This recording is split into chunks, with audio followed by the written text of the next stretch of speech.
अस्सलाम अलैकुम नाज़रीन।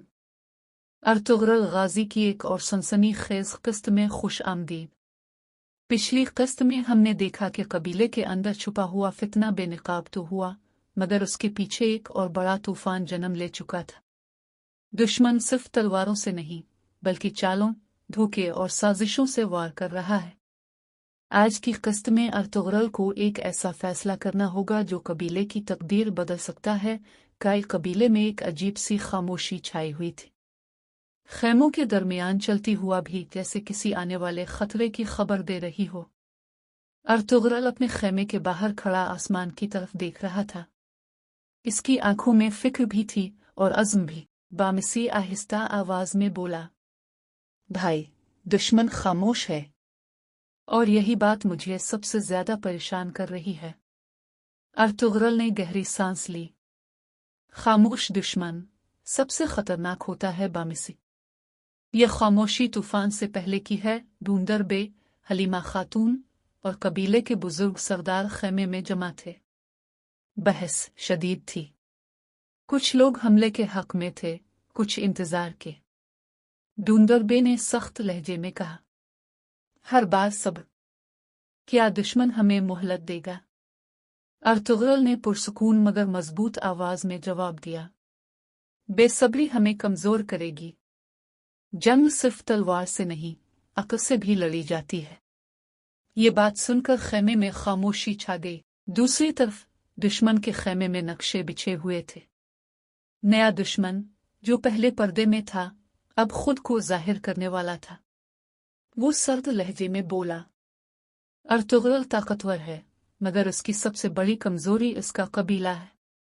हम उसे इसके लोगों के जरिए तोड़ेंगे। एक कासिद को खुफिया पैगाम देकर कबीले की तरफ रवाना किया गया। हलीमा खातून कबीले की औरतों के साथ बैठी थी। उनके चेहरों पर खौफ साफ झलक रहा था। हलीमा ने उन्हें हौसला दिया, अल्लाह अपने साबिर बंदों को कभी तन्हा नहीं छोड़ता। ये आजमाइश है और आजमाइश के बाद ही फतह मिलती है। उनके अल्फाज औरतों के दिलों में उम्मीद जगा गए। कबीले में एक शख्स जो पहले ही शक के दायरे में था, अंधेरे में खुफिया मुलाकात कर रहा था। वो दुश्मन के आदमी से बोला, ये मेरा आखिरी मौका है। अगर आप कामयाब ना हुआ तो अर्तुगरुल मुझे नहीं छोड़ेगा। मगर वो नहीं जानता था कि अर्तुगरुल की नजरें पहले ही इस पर जिमी हुई थी। अर्तुगरुल ने अपने अल्फा जवानों को बुलाया। तुरगूत, बामिसी और दोगुन सामने खड़े थे। अर्तुगरुल ने कहा, हम दुश्मन को इसके ही जाल में फंसा देंगे। कोई बेगुनाह नुकसान नहीं होगा, मगर गद्दारी की सजा जरूर मिलेगी। तुरगूत ने तलवार थाम कर कहा, हम आपके हुक्म के मुंतजिर हैं। सरदार। अंधेरी रात में घोड़ों की आहट सुनाई दी। दुश्मन ने समझा कि वो कामयाब हो गया है, मगर हकीकत इसके बरक्स थी।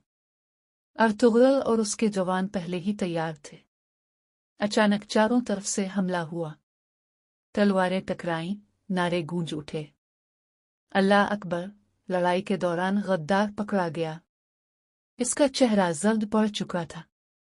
अर्तुगरुल ने उसकी आंखों में देखकर कहा, तुमने अपने कबीले, अपने ईमान, सबसे गद्दारी की। गद्दार घुटनों के बिल गिर गया, मगर अब बहुत देर हो चुकी थी। कबीले के सब लोग जमा थे। ढूंढर बे ने फैसला सुनाने की जिम्मेदारी अर्तुगरुल को दी। अर्तुगरुल ने कहा, इंसाफ के बगैर रियासत नहीं बनती और रहम के बगैर दिल नहीं जीते जाते। गद्दार को इसके जुर्म की सजा दी गई ताकि आइंदा कोई ऐसी जुर्रत न करे। किस्त के आखिर में एक नया कासिद दूर से आता दिखाई देता है। इसके हाथ में मेहर लगा खत है जो एक बड़ी जंग का ऐलान है। अर्तुगरुल खत को देखकर कहता है, ये सिर्फ शुरुआत है। असल इम्तिहान अभी बाकी है। ये किस्त सिर्फ एक कहानी नहीं, ये ईमान, कुर्बानी और हक की जिदोजहद है। अगर आपको ये किस्त पसंद आई हो तो वीडियो को लाइक करें, अपनी राय कमेंट में जरूर दें और ऐसी मजीद तारीखी कहानियों के लिए हमारे चैनल को सब्सक्राइब करना न भूलें।